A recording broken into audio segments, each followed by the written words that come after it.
চকরিয়ার কৈয়ারবিলের খিলছাদক ও খুজাখালী এলাকায় সেতুর অভাবে দীর্ঘদিনের দুর্ভোগ কিছুটা কমেছে কাঠের সাঁকো নির্মাণে।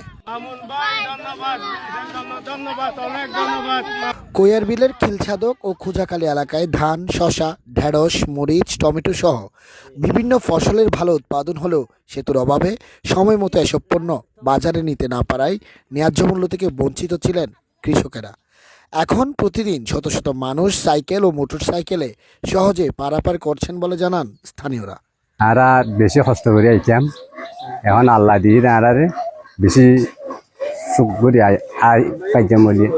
আরা যাতায়াতের কষ্টের কারণে খেত খাওয়ার আসা যাওয়ার কারণে মামুন দেখি আরা দৃশ্য করে দিই।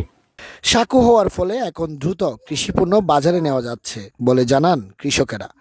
এতে কিছুটা হলেও ক্ষতি কমেছে, তবে স্থায়ী পাকা সেতু নির্মাণের দাবি জানিয়েছেন তারা।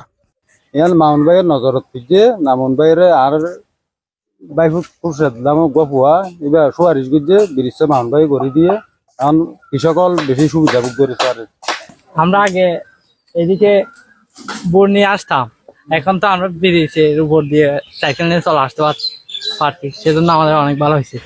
এলাকার মানুষের দীর্ঘদিনের দুর্ভোগের কথা চিন্তা করে নিজ উদ্যোগে এই কাঠের সাঁকো নির্মাণ করা হয়েছে বলে জানান কৈয়ারবিল ইউনিয়ন বিএনপির যুগ্ম আহ্বায়ক মামুনুর রশিদ। স্থায়ী সেতু নির্মাণে সংশ্লিষ্ট দপ্তরে আবেদনও করা হয়েছে বলে জানান তিনি। দীর্ঘদিনের ওরা অনেক কষ্টের মধ্যে আছেন, আমাকে বলেছেন, আমি সুযোগে দেখেছি। আমি মনে করেছি এটা আমাদের জন্য খুবই প্রয়োজন, এটা আমাদের ওদের পাশে থাকা প্রয়োজন। আমি নিজস্ব অর্থায়নে এবং কৈয়ারবিল ইউনিয়নের সহযোগিতায় আমি নিজস্ব অর্থায়নে এটা বাস্তবায়ন করেছি। এবং এখানে শেষ নয়, শুধু এটাকে আমি সরকারিভাবে এটাকে ব্রিজ করার জন্য আমি অলরেডি প্রক্রিয়া শুরু করেছি। আমার সমাজ সেবাটা আমি যেখানে থাকি না কোন আমার সমাজ সেবাটা আমি অব্যাহত রাখি, মানুষের পাশে থাকার জন্য চেষ্টা করি, ক্ষুধার্ত মানুষের আহার দেওয়ার চেষ্টা করি এবং মানুষের জনদুর্ভোগ যেখানেই সেখানে মানুষের পাশে থাকার জন্য আমি সর্বাত্মক চেষ্টা করি।